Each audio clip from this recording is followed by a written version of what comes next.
Hello à toutes, je suis Estelle Vie, avocate en droit des affaires et en droit des sociétés. Je suis contente de vous retrouver après ces vacances. J'espère que vous êtes bien reposés de votre côté et que vous êtes prêtes pour cette nouvelle rentrée qui s'annonce palpitante. De mon côté, je me suis demandé comment je pouvais vous aider sur cette rentrée et j'ai décidé de vous emmener avec moi, surtout le mois de septembre, avec une mini-série. Oui, c'est la première dans l'histoire du podcast. Et l'objectif, c'est de vous proposer un mini-épisode par jour jusqu'à fin septembre pour bien démarrer cette rentrée, pour vous protéger comme il le faut sur les angles morts, sur les sujets qui vous tiennent vraiment à cœur dans votre vie d'indépendante, de solopreneur ou encore de chef d'entreprise.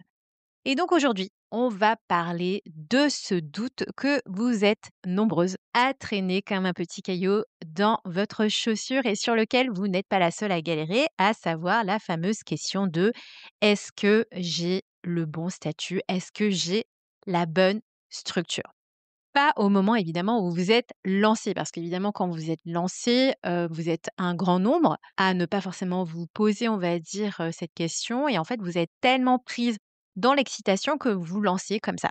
Sauf que maintenant que votre activité commence à bien marcher, vous devez réfléchir à la bonne structure, à votre bon statut, parce que vous commencez à générer un vrai chiffre d'affaires et donc vous avez envie de vous sécuriser, de construire, voire même de transmettre et surtout d'arrêter de vous exposer inutilement à des risques auxquels vous n'avez pas pensé. Alors derrière cette question de est-ce que j'ai la bonne structure se cache en réalité la partie je ne sais pas ce que j'ai vraiment comme structure et surtout ce que cela implique. Je vous dis ça parce que je l'entends souvent lorsque je fais mes consultations. J'ai une SASU, enfin je crois, c'est mon expert comptable qui m'a dit que c'était le mieux pour moi et en plus, tous mes potes entrepreneurs ont ça. Ou encore, j'ai gardé la micro parce que j'ai jamais pris le temps de me poser pour réfléchir si c'était vraiment adapté à ma situation. Et pourtant, vous, en réalité, vous êtes là, vous de votre côté, avec une vraie activité, une vraie boîte. Donc des clients réguliers, des revenus, mais aucune idée claire sur la solidité exacte de vos fondations. Alors je vous pose juste quelques petites questions toutes simples et si vous hésitez à répondre, c'est qu'il est grand temps de faire le point. Est-ce que vous savez si vous êtes réellement protégé en cas d'arrêt de travail? Est-ce que vous versez une rémunération suffisante? Qu'en est-il des dividendes si vous êtes en société? Quels sont les impacts financiers et fiscaux entre ma rémunération ou encore mes dividendes? Est-ce que vous pouvez vous augmenter comme vous le souhaiteriez? Est-ce que ça ne coûterait pas trop cher pour votre boîte? Et est-ce qu'il existe aussi des solutions pour réussir à optimiser vos finances pour construire encore d'autres projets comme acheter mes locaux, par exemple, etc., etc., ou encore la question de la retraite. Est-ce que vous avez un plan clair pour vous en soucier dès à présent tout en étant entrepreneur? Et spoiler, très souvent à toutes ces questions, je vous rassure, 90% des entrepreneurs ne savent pas y répondre. Et il ne faut pas paniquer parce qu'en réalité, vous n'êtes pas seul. De mon côté, je vais vous faire un rapide topo du pourquoi, du comment sur les différentes structures, notamment l'EURL, la SASU, l'EI ou encore la micro. Donc tout d'abord, l'EI ou la micro, je rappelle que la micro-entreprise, c'est avant tout une entreprise individuelle. Donc ce système peut marcher pour démarrer donc en micro. La micro, en général, c'est un peu tout ce que vous faites, mais également si vous êtes dans un cas, on va dire, de side business. Il n'y a pas vraiment de structure ou de personnalité juridique à proprement parler, donc c'est vous et vous seul qui allez incarner vous-même votre entreprise.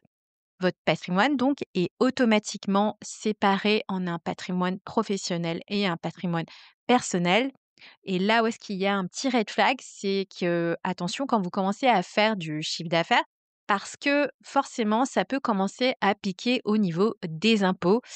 Et en réalité, 80% de mes clientes qui viennent faire un point sur leur statut ont justement un sujet concernant les impôts du fait de leur statut. Si vous avez une URL, vous avez décidé d'avoir une structure en plus, donc une société à côté de votre propre personne.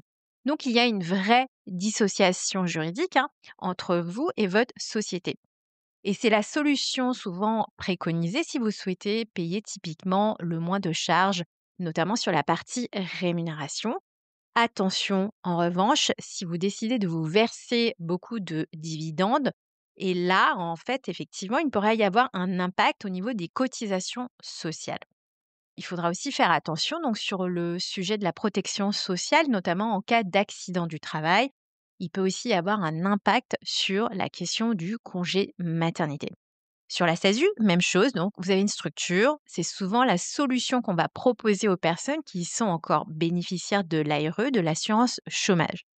En fait, c'est la solution idéale si on veut beaucoup cotiser parce que, au sens de la sécurité sociale, vous êtes assimilé salarié avec, en revanche, la contrepartie de payer des charges beaucoup plus importantes comparées à une EURL.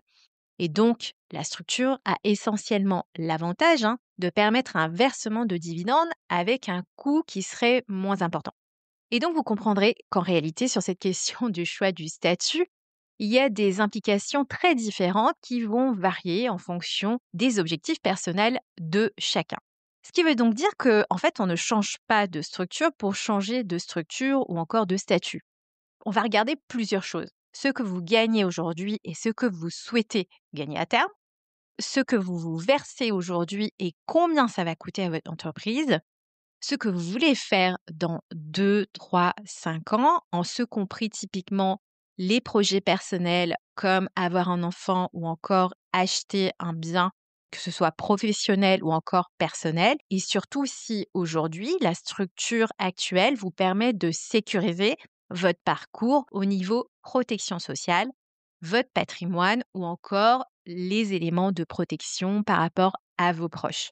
Alors donc, si vous vous demandez encore si vous avez la bonne structure ou le bon statut, c'est que c'est peut-être le bon moment pour faire le point. Évidemment, vous n'avez pas besoin de devenir experte en juridique, en droit des sociétés, etc., etc. En fait, vous avez juste besoin de vous poser les bonnes questions avec évidemment quelqu'un qui va vous aider à détricoter vos priorités, vos besoins et vos envies, mais qui va aussi penser à stratégie, protection, mais également optimisation pour vous aider à construire un futur qui sera particulièrement serein. Donc, comme c'est la rentrée, hein, encore une fois, je vous invite à poser des bases solides. Et donc, demain, on parlera donc d'URSSAF, d'impôts et dividendes, donc tout un programme sur lequel on n'a pas envie de se pencher, mais ô combien essentiel. Je vous dis donc à demain!